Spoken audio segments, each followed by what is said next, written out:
The body geometry of a large crossover is not conducive to driving over rough terrain.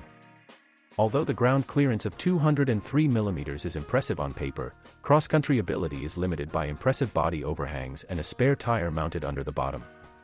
On severe off-road conditions, the latter will plow, clinging to the protrusion of the track. The low location of the LED headlights should also be recognized as an ergonomic miscalculation. They are in the line of fire for pebbles flying from the road, and if they are damaged, replacing them will cost a fortune. In addition, due to the low location of the front optics, they quickly become stained with dirt, and fog lights and headlight washers are not provided here, even for an extra charge. The quality of finishing can be called presentable only in a top-spec car. Low and medium versions show a large percentage of not the most attractive finishing plastic, for example, pseudo-aluminum inserts that do not at all look like noble metal. The seat upholstery materials in the initial versions are also rustic for a car costing more than 3 million rubles. Formally, the third row of the Palisade is considered full, designed for 3 adult passengers. However, in fact, only children or teenagers can comfortably accommodate here. There are no entertainment systems for the third row.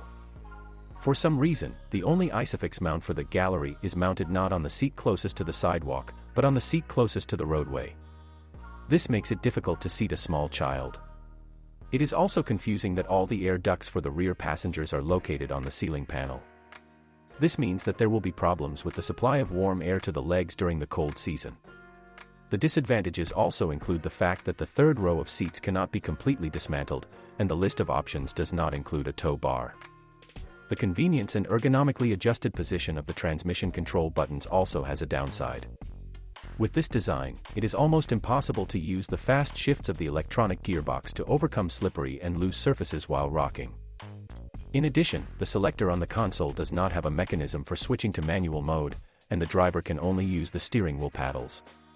But they also give the command to change gears with a noticeable delay, which is unlikely to please drivers who use the manual mode of the automatic while driving in the mountains or on rough terrain. There is a significant gap in the generous range of so-called winter options. Heated windshield is not offered even for an extra charge, and we are talking not only about the lack of heating of the entire area of the windshield, but even the rest zone of the windshield wipers. We are also not happy about the absence of a preheater in the equipment list, which is offered by many competitors.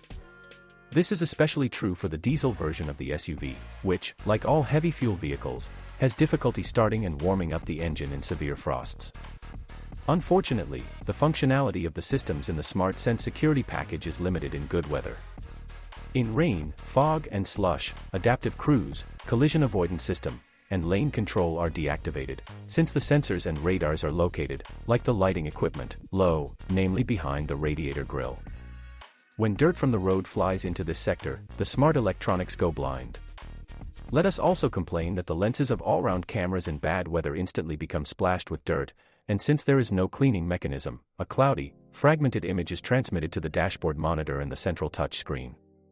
The Palisade suspension has not been adapted to Russian operating conditions. Therefore, the behavior of the car depends entirely on the quality of the road surface. If on good quality highway asphalt the ride is quite good, then on surfaces with serious flaws problems arise. For example, the car shakes at road junctions and transverse waves of asphalt, and if you rush along a broken country road, the short-stroke chassis will not have enough energy capacity, and the shock absorbers will regularly short-circuit to the limiters. At the same time, this large SUV is not very suitable for active driving. Body nods during sharp braking and rolls in sharp turns are also noticeable. The declared consumption parameters for the gasoline version do not correspond to the real state of affairs.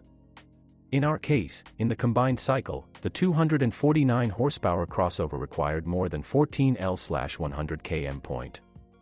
The diesel version's appetite is more moderate, but 10 L/100 km, which the onboard computer actually draws in a mixed driving cycle, is a bit too much. The standard all-wheel drive transmission is useful off-road, but its functionality is limited. In particular, here it is impossible to forcibly block the electromagnetic clutch for connecting the rear wheels. Assistance electronics, which selectively bite slipping wheels, partially solve the problem of cross-country ability. However, as we have already mentioned, the geometry of the body does not imply driving on difficult terrain, and when hanging diagonally, the not too rigid and rather large body warps. The fifth door on the hanging car, although it slams shut, enters the opening with difficulty. Hyundai Palisade is fighting for its place in the sun with mass-segment players such as Toyota Highlander and Volkswagen Terramont. Nevertheless, formally it is a luxury.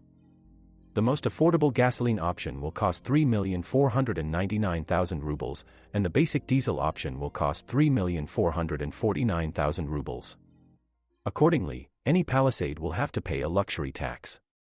At the same time, cars fell into the category of shortage in our country. You literally have to look for the required equipment and wait. It is not surprising that dealers strive to add as many options as possible to scarce cars, which increases the final price for the client.